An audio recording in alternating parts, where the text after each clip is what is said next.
안녕하세요. 저는 이제 영어 학습법 강의를 맡은 김상근 선생님이라고 합니다. 만나뵙게 돼서 매우 반갑습니다. 저는 강서에 있는 덕원여자고등학교에서 영어를 가르치고 있고요.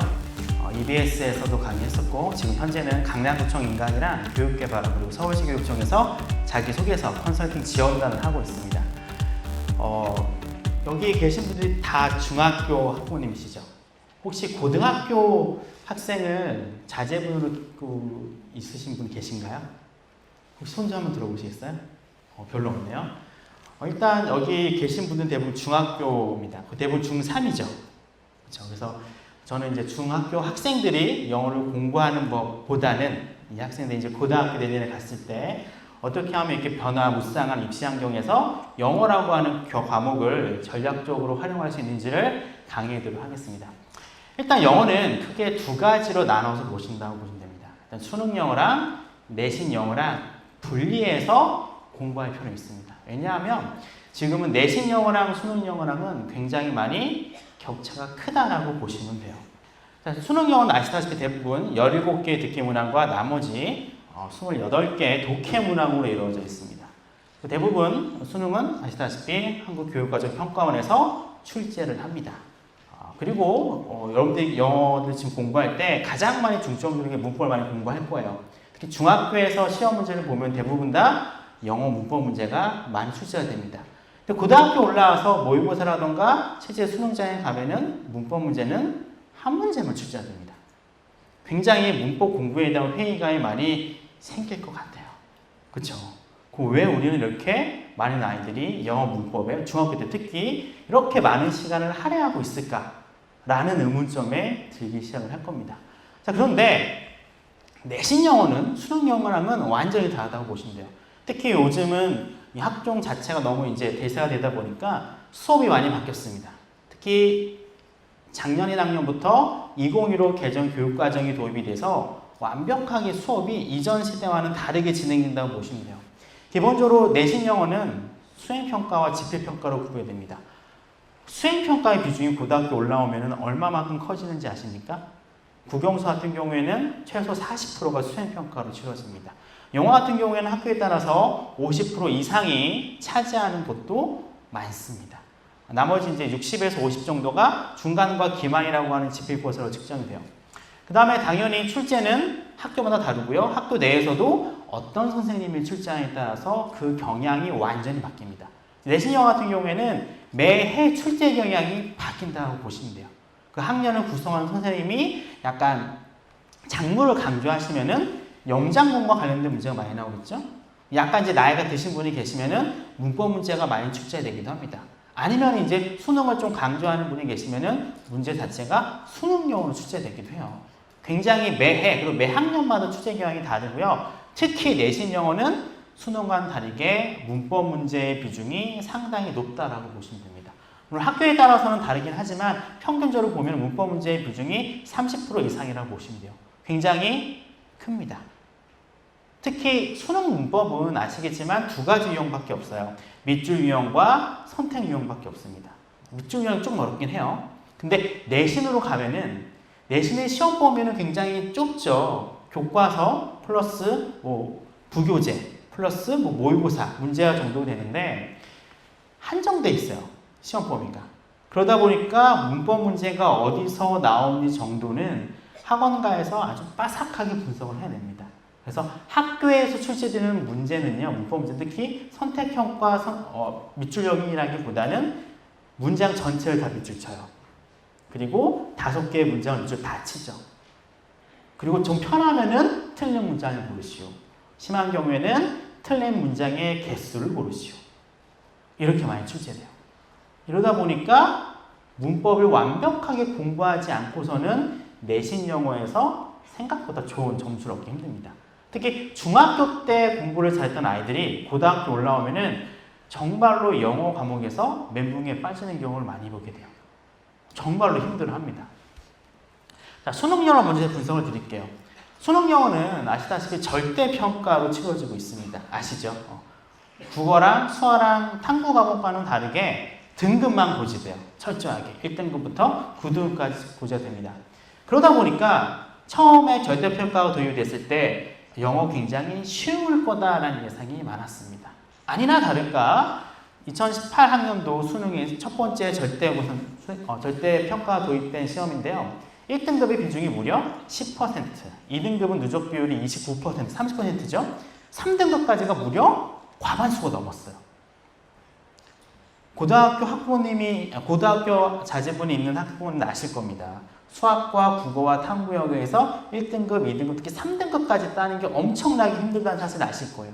근데 영어는 절대평가로 바뀐 첫 해 무려 3등급의 비중이 55%까지 높아졌습니다.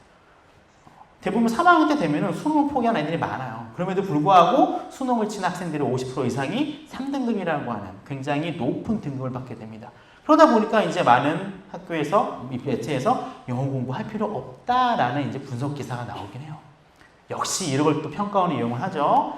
그 다음에 본 6월 모평이 역대급으로 어려웠습니다. 그해 수능을 약간 보여줬죠. 1등급이 무려 4%, 상대평가 등급보다 낮게 나왔어요. 이때 봤었던 국어와 수학보다 1등급 비중이 낮았습니다. 2등급, 3등급 역시 대폭 하락하게 되고요. 너무 어려우니까 9월 때 살짝 쉽게 냈어요. 그러다가 작년 수능이 대부분 더 어렵게 나왔었죠. 특히 영어 같은 경우도 대표적인 불수능이라고 평가받았던 해입니다. 근데 보시면 아시겠지만 불수능 치고는 9월달과 수능을 비교했을 때 1등급은 많이 떨어졌어요. 3% 정도 떨어졌습니다. 굉장히 큰 수치가 떨어졌어요. 근데 2등급과 3등급 비중을 보시면 누적을 보더라도 1등급 차보다 적어집니다. 이 색 위에 있는 게 그 등급에 해당하는 비율을 나타낸 건데 오히려 2등급과 3등급은 오히려 늘어났어요. 뭔가 이상하죠. 역대급 불승이라고 했는데 1등급 비중은 떨어졌는데 오히려 그 뒤에 있는 2등급과 3등급 비중은 커졌습니다. 이게 뭘 의미하는 걸까요? 이때는 킬러 문항을 낸 거예요. 평가원에서. 킬러 문항을 가지고 1등급을 변별도에 뒀습니다. 근데 절대평가잖아요. 절대평가는 90점, 80점, 70점만 넘기면은 1등급, 2등급, 3등급을 받으면 됩니다. 전략적으로 접근하는 거죠. 어려운 문제는 아이들이 안 풀어요. 킬러 문항은 그냥 버립니다. 왜? 이 아이들의 목표는 1등급이 아니에요. 이 아이들의 목표는 수능 최저를 맞출 수 있는 2등급, 3등급이 목표인 겁니다. 이러다 보니까 이전까지의 영어 공부는 무조건 100점을 향해서 질주하는 경주였습니다. 무조건 다 맞춰야 되는 거예요. 국어랑 수학처럼 말이죠. 상대평가니까. 근데 영어가 절대평가를 바꿨어요. 전략적인 사고가 가능한 거죠. 굳이 100점을 목표로 할 필요가 없는 거예요. 1등급이 목표인 친구들은 5개만 틀리면 됩니다. 어떤 교과가 5개 틀리는데 1등급을 줍니까? 우리 2등급은 10문항을 틀려도 2등급을 줘요. 대단하죠. 다른 교과에서 10문항 틀리면요 바로 3등급 밖으로 빠져나갑니다. 무려 3등급은 15개를 틀려도 3등급이에요. 학교 시험에서 15개 틀리면요 거의 5등급 밖으로 나갑니다. 엄청난 기회의 장이 됐습니다. 영어는. 자, 올해 6월 달입니다. 7%, 20%, 30%. 작년과 거의 비슷하죠. 2등급과 3등급은 비슷해요. 1등급이 올랐죠? 킬러 문항 출제를 안 하는 거예요. 작년에 너무 어려우니까 올해 평가원에서 발표하는 기조는 평가 문항을, 아니 평가 문항입니다. 킬러 문항을 출제를 지양하겠다라고 발표했습니다. 근데 항상 평가원 말을 믿으시면 안 돼요. 지양할 수도 있어요. 출제위원이 바뀌기 때문에. 여하튼 영어는 1등급 변별도를 유지하려고 합니다. 어찌됐든지 간에. 왜냐하면 이게 나름대로의 자존심이거든요. 출제하시는 영어 교수님과 영어 교사 선생님들이 그래도 1등급은 이 정도는 내야 되지 않을까? 생각을 하세요. 3등급까지 그래도 못해도 40%입니다. 굉장히 많은 수의 학생들이 3등급까지 받아요. 그러니까 어느 정도 절대평가의 취지가 유지되고 있는 거죠. 자, 문제는 정시에서의 영어와 수시에서의 영어를 바라보는 관점은 완전히 달라져야 돼요. 제가 영어를 가르치긴 하긴 하지만 정시에서 봤을 때 영어는 철저하게 전략 과목이 아닙니다. 영어는 정시라고 하는 어떤 파이에서 봤을 때는 철저하게 주변 교과로 떨어져요. 그 모든 것들을 조개 보여주는 거죠. 각 대학에서는요, 이 평가들을 할 때 가산점을 주는 대학도 있고 감점하는 대학도 있습니다. 근데 소위 우리가 얘기하는 상위권 대학이라고 했던 대학들은요, 보세요. 1등급은 서울대나 고대 같은 경우에는 감점이 없어요. 2등급으로 가면은 1점과 서울대는 에게 0.5점만 감점합니다. 서울대 같은 경우는 이러다 보니까 영어 4등급, 아까 3등급이 40%잖아요. 무려 서울대 합격한 친구가 4등급을 받고도 서울대를 합격한 경우가 많습니다. 물론 이 친구가 영어 실력 자체가 4등급은 아니겠죠. 영어 4등급을 받고도 합격했다는 얘기는 국어랑 수학이랑 탐구 거의 만점에 가깝게 맞았다는 아이인데, 만점에 가깝게 맞는 아이가 영어를 4등급 맞겠어요? 뭔가 실수를 했겠죠. 그럼에도 불구하고 합격을 했다는 겁니다. 그리고 고려대랑 연세대 같은 경우에 2등급 바깥쪽, 2등급 이상을 받았던 합격생의 수가 기본적으로 30% 이상이 돼요. 그러다 보니까 영어가 굉장히 정시에서는요, 찬밥 행사가 되는 거죠. 근데 문제는 뭐냐면은, 물론 연세대처럼 배점이 큰 대학도 있습니다. 5점, 12.5점 차이가 큰 대학도 있는데, 전체적으로 봤을 때 정시에서의 영어는 굉장히 슬픈 얘기긴 하지만 기타 교과로 보시면 됩니다. 그렇게 변수가 크진 않아요. 이러다 보니까 올해 입시에서부터 많은 대학들이 정시에서는 영어의 비중을 확실하게 줄입니다. 왜냐하면 절대평가이기 때문에 등급밖에 안 나오잖아요. 변별도가 없어요. 그래서 서울대가 심지어 영어 4등급도 받는 경우가 나옵니다. 그래서 많은 회의론이 생기죠. 자, 과연 고3 때 영어 공부를 해야 될까? 국어하기도 바쁘고 수학하기도 바쁘고 탐구 과목 하기도 바쁜데 영어를 굳이 해야 될까? 결론은 하셔야 됩니다. 왜냐? 정시는 늘린다고 한 게 30%였어요. 정시는 최대입니다. 이게 더 이상 늘릴 수가 없어요. 아무리 여론이 안 좋고 국민 다수가 정시를 원한다 할지라도 교육과정 자체가 정시와는 정반대 흐름으로 가고 있습니다. 아이들이 고등학교에서 수업을 듣고 모든 활동을 하고 평가 자체가 객관식 유형의 수능과는 정반대로 교육의 방향이 정해져 있어요. 객관식 수능의 시대는 얼마 남지 않았습니다. 그렇기 때문에 30%는 최대치라고 보시면 돼요. 대학들이 정시 싫어합니다. 왜 싫어하는지 아시죠? 대학들도 먹고 살아야 되잖아요. 정시에서 뽑으려고 했는데 학력인가 줄잖아요. 그리고 중복 합격이 많습니다. 수시 같은 경우에는 이게 미달이 나더라도 정시에서 보충을 하면 돼요. 정시는 어때요? 보충을 할 수가 없습니다. 엄청나게 많은 학생들이 충원이 안 되죠. 대학들도 경제적인 이유, 물론 이제 우수한 학생들을 수시로 뽑을 수 있다는 자신감이 있기 때문에 그런 경우가 있긴 하지만 정시에 팔 늘리기 힘들고요. 결정적으로 수험생의 수가 엄청나게 줄고 있습니다. 수험생의 수가 준다는 얘기는 뭐예요? 상대평가로 진행되는 시험에서 그 등급에 드는 학생의 수가 준다는 거죠.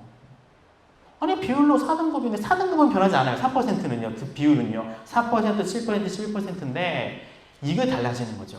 예전에 반에서 5등이었던 학생들이 받을 수 있는 등급이 한 2등급이었으면은 지금 혹은 내년, 내후년 반에서 5등인 학생들이 받을 수 있는 등급이 3등급으로 떨어질 수 있다는 겁니다. 왜냐하면 학생 수 전체 파이가 줄어드니까. 그리고 이 정시의 점수대가요, 예전에는 골고루 쭉 퍼져 있었거든요. 국어, 수학, 영어, 탐구 과목에 다 넣었을 때 영어는 배제하잖아요. 실제적으로는 국어, 수학, 탐구만 넣습니다. 정시할 때. 세 과목만 들어가잖아요. 300점 만점입니다. 400점 만점일 때랑 300점 만점일 때랑 합격상에 몰려있는 그 밀집도가 완전히 달라요. 정시에서 옛날에는 특정 대학을 지칭해서 그렇지만 최상위권 대학과 중위권 대학의 격차가 좀 컸어요. 지금은 그렇게 안 큽니다.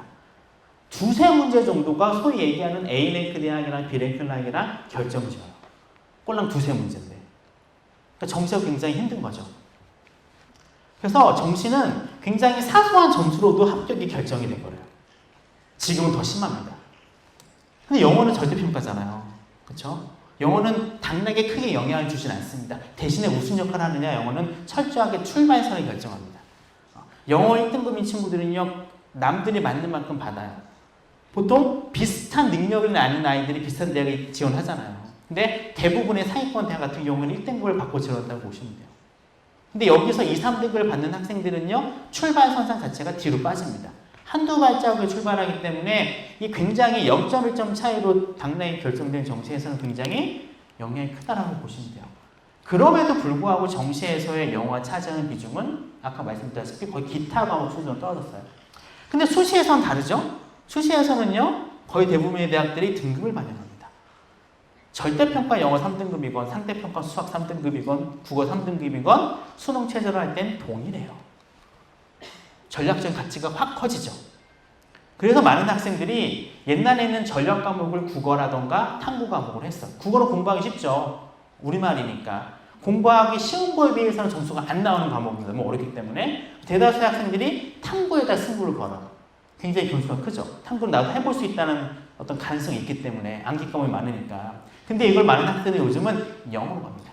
왜? 절대평가니까. 70점만 맞아도 상등급이 나오는 거예요.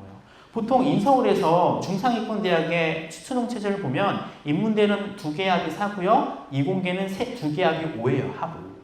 영어를 1등급 받는다? 수학이라든가 국어를 3등급 맞고도 충분히 수능 체제를 맞출 수 있습니다. 그러다 보니까 같은 값이면 충분히 공부하면 나올 수 있는 영어에 많은 학생들이 전략적으로 삼게 되는 거죠. 특히 상대평가 같은 경우에는 변수가 너무 많아요. 비율로 가죠. 문제는 6월달과 9월달과 수능이 되면은 보통 학력평가는 재학생 때기 경쟁입니다. 고3끼리 경쟁인데 6월, 9월 수능은 평가원이 보잖아요. 이때부터 누가 들어오느냐? 반수생과 재수생이 들어옵니다. 문제는 이 반수생과 재수생의 실력이 높아요. 특히 상위권 학생들이 많이 하잖아요. 그러다 보니까 1등급 비율을 많이 먹어요. 그러니까 평상시에 3월달, 4월달 학력평가에서 1등급 받던 고3 학생들이 6월달, 9월달 수능 가면 한 등급씩 밀립니다. 근데 영어는 어때요? 들어오든 말든 내 점수 맞으면 됩니다. 그러니까 변수가 적기 때문에 수시에서 수능 체제를 설정할 때 굉장히 변동성이 적어요. 예측 가능성이 높아진다는 거죠. 그래서 많은 학생들이 오히려 영어에 좀 올인하는 경우가 많습니다. 아까 보셨잖아요. 1등급은 떨어져도 2, 3등급은 오히려 올랐어요. 공부하기가 편합니다. 철저하게 가릴 수 있거든요. 영어에서 어려운 문제 할 수 있는 빈칸추론 문장 넣기 순서 맞추기를요 포기해버려요. 포기해버려도 2, 3등급 나오거든요. 그러니까 아이들이 충분히 영어를 전략 과목화 삼습니다. 또 참고로 보시면 국어에서 1등급이랑 2등급, 3등급 학생 수 차를 보세요. 3,000명, 4만 명, 3만 명 차이가 납니다. 엄청나게 큰 차이예요. 만약에 국어를 2만 5천 등을 하잖아요. 1등급을 못 받아요. 영어는 받죠. 근데 국어에서 만약에 4만 등을 했다고 치자고요. 충분히 3등급으로 떨어지잖아요. 근데 영어는 아주 넉넉하게 2등급 받을 수 있는 겁니다. 그 등수에 들면 저등급까지는 하지만. 그래서 영어라고 하는 게 굉장히 수시에서는 전략 과목을 해야 됩니다. 그래서 웬만하면은 고1 이때는 영어를 완성 단계로 가는 게 좋아요. 왜냐하면 고3 때 영어를 너무 많이 하기에는 너무 좀 힘들어요. 왜냐하면 국어랑 수학이라든가 탐구를 포기할 수 없습니다. 상대평가기 때문에 굉장히 열심히 해야 되거든요. 근데 영어 같은 과목은 다른 과목과는 다르게 어느 정도 손만 위에 올려 맞춰놓으면은 하락의 경도가 적어요. 페이스만 유지해주면은 자기가 3월달에 맞았던 점수를 그대로 유지하는 경우가 많습니다. 절대평가기 때문에. 근데 국어라든가 수학이라든가 탐구 영역은 상대평가잖아요. 꾸준히 많이 공부를 하셔야 돼요. 왜냐하면 어떤 경쟁군이 들어올지 모르기 때문에. 그래서 영어 같은 경우에는 고1, 2때는 어느 정도 고3 수준, 특히 고2 때는 고3 수준까지 어느 정도 공부를 하셔야 돼요. 그래야지 고3 때 편안하게 수능 공부를 할 수 있습니다. 가장 최악의 경우는 고3 때 올라와서 수능 특강 영어 단어를 외우는 경우예요. 영어 단어는 제가 항상 얘기하거든요. 절대로 메인 시간에 투자하지 말라고. 그냥 자율학습 시간, 정말로 여러분들이 컨디션 좋을 때는 수학이랑 국어 공부해야 돼요. 영어 단어는 철저하게 짝퉁 시간 동안 해야 되는데 이 아까운 고3 시간 동안에 단어 외울 수가 없잖아요.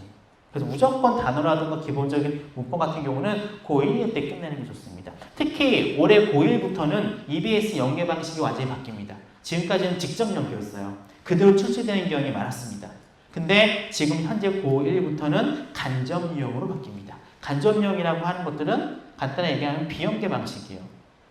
조금 더 어려워질 수 있다는 겁니다. 그래서 지금 중3 학생 같은 경우에는 충분히 고1, 고2 정도 수를 공부하셔야 되고요. 고등학교 입학해서는 자기 나름대로 고2 때까지는 고3 수준까지는 공부를 해두는 게 전체적인 수능 전략을 짤 때 굉장히 필요하다고 말씀드리고 싶습니다. 참고로 이거는 올해 2학년의 영어 등급 비율이에요. 6, 16, 29 누적 비율입니다. 이번 직전에 본 6월달은 5%, 13%, 26% 약간 떨어졌죠. 고1 학생들입니다. 고1 학생들은 조금 올랐어요. 조금 올랐습니다. 근데 고1 등급은 여러분들 제 내년에도 좀 고민하실 텐데 고등학교 1학년 때 보는 학력평가 점수를 맹신하시면 안 됩니다. 고등학교 1학년 때 우리 아이가 5, 1등급이에요. 이게 고2, 고3까지 유지되지는 않아요. 특히 아무리 고1 때 5, 1등급 받더라도 고3 되면 다 떨어집니다. 진주한 강자가 나오기 때문에 나이도 점점 높아져요. 그렇기 때문에 1등급을 맞더라도 계속해서 부단하게 공부를 하셔야 돼요. 자, 내신 유형입니다. 시험 범위 굉장히 넓습니다. 중학교 때와는 상상도 할 수 없을 정도로 범위가 넓어져요. 평균적으로 중학교 시험 범위의 3배 정도 출제됩니다. 당연히 어려워요. 중학교는 굉장히 쉽습니다. 벼락치기에도 충분히 A 맞아요. 100점 맞습니다. 충분히 교과서 외울 수 있어요. 시험 범위 다 외우고 들어갈 수 있어요. 고등학교는 시험 범위 다 못 외웁니다. 기본 지문의 수가 최소한 50개 이상이에요. 시험 범위 하나당. 못 외웁니다. 그러니까 중학교 방식대로 공부하는 친구들이 막 본문 외우려고 하거든요. 못 외웁니다. 못 외워요. 그래서 고등학교 올라갈 때는 절대로 중학교 때 썼던 방법 쓰시면 안 됩니다. 본문 외울 필요 없어요. 못 외웁니다. 실제적으로. 차라리 열심히 한 10번 보시고 나서 한글 있죠. 한글 대본을 영어로 바꾸는 연습을 하세요. 그게 훨씬 더 효과적입니다. 왜냐하면 고등학교 서술형은 영작 문제가 많이 나오기 때문에 그렇게 연습하는 게 더 좋아요. 그리고 고등학교 때는 중학교 때는 보면 그대로 내죠. 요즘 고등학교 많은 선생님들이 저도 그러긴 한데 시험 범위에 있는 지문을 바꿔서 냈습니다. 패러프레이징 많이 하세요. 그러니까 아이들이 당황하죠. 자기가 보지 못했던 단어가 나오기 때문에 충분히 어휘학습 많이 하셔야 되고 특히 수행평가 비중이 굉장히 커집니다. 수행평가는 한 평가 단위가 보통 이제 시험 문제 3, 4개의 점수의 파워를 보신다고 보시면 돼요. 그래서 수행평가를 정말로 실수해서 떨어지게 되면은 제피평가를 남 친구들보다는 3, 4개 더 많이 맞아야 됩니다. 그래서 수행평가를 굉장히 성실하게 임하셔야 되고요. 고등학교 내신 경쟁 정말로 치열합니다. 평균 1등급은 강남은 더 심할 수도 있어요. 저희 학교만 하더라도 1등급은 평균이 97점입니다. 감서에는 일반 고등에도 불구하고. 강남은 더 심하겠죠. 99점이 전 2등급인 것도 봤어요. 다 100점인 거예요. 아이들이. 영어를. 굉장히 치열합니다. 학교가 유형차 크고요. 어법의 기준 굉장히 많습니다. 그래서 중학교 때 어법 공부 충분히 하시고 올라오셔야 돼요. 자, 고등학교 전 문법 정리는요. 필수입니다. 수능을 위해서 하는 거 아니에요. 어법 공부는 철저하게 내신 준비입니다. 내신만큼 중요하기 때문에 교과서 특 학종을 많이 지원할 거 아닙니까? 강남이다 하더라도. 교과서 특 열심히 하셔야 되고요. 교과서 특에 들어가기 위해서 멘토 활동, 발표 활동, 특히 진로와 관련된 발표 활동을 많이 준비해야 됩니다. 자, 학생부 영어 세특이에요. 고등학교 올라오면 특히 학생부 세특이 준비하셔야 되는데 웬만하면은 영어 단어는 굉장히 다채로워요. 다 들어갑니다. 기술, 교육, 환경, 인간의 협업 다 들어가거든요. 웬만하면 자기의 진로와 맞는 단어는 한 가지 정도 있습니다. 그래서 단원이 끝날 때쯤에 자기의 진로와 관련이 있거나 자기의 관심사와 관련이 있는 분야에 대해서는요. 어떻게 하면 되느냐? 발표를 하시면 됩니다. 근데 몰아서 하지 마세요. 보통 이제 이런 발표를 지금쯤 많이 합니다. 학기 말에. 근데 이때 하게 되면 차별화가 안 돼요. 기억을 덜 하게 되겠죠. 그냥 단원이 끝날 때쯤에 미리 준비해서 발표해 주는 게 훨씬 더 좋고요. 발표할 때는 그냥 하고 말아야지 해치운다는 개념을 가는 게 아니라 정말로 대학교 프로젝트 하듯이 꼼꼼하게 해주는 게 좋습니다. 그리고 진로와 연관해서 하는 게 좋고요. 그렇게 되면은 이렇게 학생부가 기재가 돼요. 제가 실제로 쓰는 겁니다. 요즘 학생부 굉장히 선생님이 잘 써주세요. 잘 써주기 때문에 학생 나름대로 차별화해가지고 준비를 많이 해야 됩니다. 자, 이렇게도 많이 하겠죠. 굉장히 달라졌습니다. 고등학교. 세특이요. 정말로 선생님들이 잘 써주시는데 정말로 냉정하게 써주십니다. 아이들이 한 번만 써주세요. 자, 원서 읽고 발표도 많이 하겠죠. 특히 영자신문 같은 경우는 자기의 진로와 관련이 있는 것들은 필사해서 발표해도 돼요. 요거는 이제 많은 학생들이 많이 있는 원서 탑10인데 굳이 읽고 안 읽어도 됩니다. 그렇죠? 요거 외에도 관심사가 있는 분야의 책을 읽으면 돼요. 요건 좀 많이 읽는 것도 이제 소개시켜드렸고요. 자, 그 외에도 이제 이렇게 독서와 관련하게 되면은 이런 식으로 교과 세특이 적히게 됩니다. 자, 스터디 활동도 많이 하셔야 돼요. 협업. 특히 이제 수업 자체가 그룹 활동이 정말로 많습니다. 특히 그룹으로 하는 수행평가도 많고요. 그룹적인 어떤 매 시간마다 하는 경우도 있어요. 저 같은 경우는 거의 매달마다 프로젝트를 합니다. 아이들한테. 그래서 한 학기 동안 프로젝트 5개, 6개 하는데 이때 정말 성실하게 해야 됩니다. 왜냐하면 요즘은 동료 평가도 많이 들어가기 때문에 그냥 무인승차하려고 하면은 옆에 있는 친구가 냉정하게 점수를 0점 주기도 합니다. 그래서 최선을 다해 사는 게 좋고요. 모든 활동은 다른 교과도 마찬가지입니다. 계획서를 작성해서 선생님과 공유하면서 진행하는 게 훨씬 더 교과 혜택이 적을 수 있는 방법이라고 말씀드리고 싶어요. 학생들 기본은 수업입니다. 수업에서 충실하게 임하셔야 돼요. 그래서 학종이 자기의 메인이라면은 선행은 제가 추천하지 않습니다. 선행의 최대 단점은 수업 시간에 대해서 굉장히 흐트러진다는 거예요. 예습과 선행은 달라요. 그렇죠? 예습은 수업 전에 보는 거고 선행은 한 학기 정도를 다 끝내는 겁니다. 하면 좋긴 하죠. 근데 너무 지나치게 선행에 의지하다 보면은 수업 시간에 대한 흥미도가 떨어집니다. 그래서 하는 건 좋긴 하지만 너무 심각하게 할 정도로 많이 하게 되면은 오히려 수업 시간에 흥미도가 떨어져서 교과 혜택을 평가받을 때 불이익을 받을 수 있고 물론 사람에 따라 다르긴 해요. 번역기 같은 경우는 제가 패스하도록 하겠습니다. 여기 강남 지역이기 때문에. 근데 요즘 번역기 사용은 영어 선생님들은 전제로 깔고 가요. 번역기를 쓰는구나. 저 같은 경우도 영어 시간에 번역기 쓰라고 합니다. 왜냐하면 지금 번역기 쓰는 시대잖아요. 영어를 잘하고 못하고 상관없이. 그래서 저는 아이들한테 번역기 쓰는 건 좋은데 대신에 번역기를 썼을 때 나오는 영어가 제대로 된 영어인지를 니네가 구별할 줄 알아야 된다. 이렇게 영어 교육의 흐름이 지금 바뀌고 있습니다. 자, 영어 공부법입니다. 많이 아시기 때문에 핵심만 하고 넘어가도록 할게요. 영어의 공부는 제발 정신 멀쩡할 때 하시면 안 돼요. 정신 멀쩡할 때는 국어 공부하시고 책 읽으시고 수학 공부하시고 과학 공부하시고 사회 공부하세요. 영어 단어는 정신의 상태가 혼미일 때 아침 일어났을 때 화장실 갔을 때 왔다 갔다 할 때 점심시간에 좀 졸릴 때 자기 직전에 한 번에 100개 외울 생각하지 마세요. 100개 못 외웁니다. 한 번에 3개를 외우더라도 외우세요. 잠깐 쉴 때 3개 외우고 그 다음 쉴 때 3개 외우고 그게 훨씬 더 기억에 많이 남고요. 저 같은 경우는 이걸 이렇게 활용하라고 합니다. 학교에서 가장 많이 앉아있는 학교에서 월, 화, 수, 목, 금 해가지고 월요일에 첫 번째 포스트잇 5개 쓰고 화요일날 그 다음 포스트잇 5개 쓰고 그러면 이 월, 화, 수, 목, 금이 되면 5개가 붙여있겠죠? 첫 번째 거는 5일 동안 보는 거예요. 그쵸? 그리고 그 다음 주 월요일날 메뉴 거 떼고 새로운 거 붙입니다. 그러면 여기 있는 단어들은 굳이 내가 외우려고 노력을 하지 않아도 하루에 수천 번 보잖아요. 저절로 외웁니다. 근데 제가 이걸 학기 초에 소개를 하면은 끝까지 이게 붙어 있는 경우가 한 2명 정도밖에 없어요. 한 달이면은 안 바뀝니다. 요게 이제 급식 시간표가 대체하게 돼요, 보통은. 근데 이렇게 한 친구들은 굉장히 고마워합니다. 선생님 덕분에 1년 동안 단어를 1000개를 공짜로 외웠대요. 공짜로 외우는 겁니다. 집에서 써도 돼요. 써도 굉장히 좋은 방법이고요. 듣기 공부는 매일 하셔야 됩니다. 수능 듣기가 어렵진 않아요. 굉장히 쉽기 때문에 기본 수능 듣기는 100점 맞겠다라는 자세로 가시면 됩니다. 매일 듣는 게 중요하겠죠. 자, 그 다음에 문법 공부는 아까 말씀드렸죠. 수능용 공부가 아닙니다. 철저하게 내신용 준비이기 때문에 문법을 철저하게 공부하실 때 투부정사의 용법 이런 거 공부하는 게 아니에요. 그렇죠? 투부정사의 용법, 현재 완료 용법은 고등학교 때 안 가르칩니다. 시험에 안 나와요. 중학교 때부터 밑줄친 이용과 똑같은 투부정사 용법은 절대 고등학교 때 그런 거 안 냅니다. 고등학교 때 나오는 항상 이거예요. 어법상 틀린 부분은 요거 나와요. 그렇기 때문에 여러분들이 지금 공부하는 것, 공부해야 되는 것들은 진짜 수능용 문법을 공부하셔야 돼요.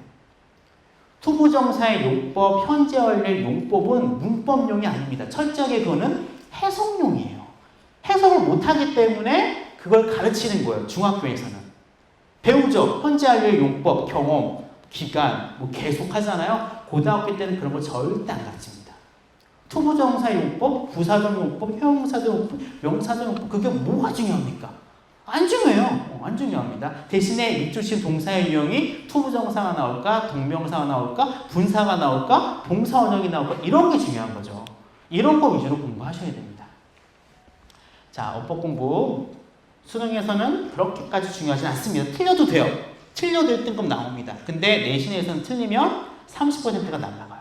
왜냐하면은 문법 문제를 가지고 별별들 둬버립니다. 내신에서는. 그렇기 때문에 문법 공부 철저하게 공부를 하셔야 돼요. 자, 이렇게 5단 노트를 준비하면은 굉장히 유용합니다. 5단 노트 유일하게 5단 쓸 수 있는 방법이고요. 자, 독해 공부는 정말로 정확하게 특히 이제 학원 많이 다니시죠. 학원 다닐 때 최대 단점은 스킬을 먼저 가르쳐줘요. 스킬을 가르쳐주다 보니까 스킬에 너무 적응된 아이들은 고등학교 할 때 좀 잘 나옵니다. 그리고 해석 공부를 제대로 안 해요. 스킬로만 푸니까. 근데 이게 고3 때 가면 확 어려워져요. 왜냐면 원서 그대로 나오기 때문에 고3 영어는. 제대로 된 독해 공부를 하지 않으면 고3 때 자기의 실제 영어 실력이 들통나기 때문에 시간제 먼저 풀지 마세요. 1학년 때는 시간제 풀 필요 없습니다. 시간제 먼저 풀 때는 고3 때 푸시는 거예요. 그냥 고1 때는 철저하게 완벽하게 독해 연습을 하면서, 대신에 완벽한 독해라고 하는 것은 번역이 아닙니다. 자기가 이해할 정도의 독해만 하시면 돼요. 자, 이런 식으로 자기만의 구문책을 만드는 것도 좋은 방법이 되겠죠.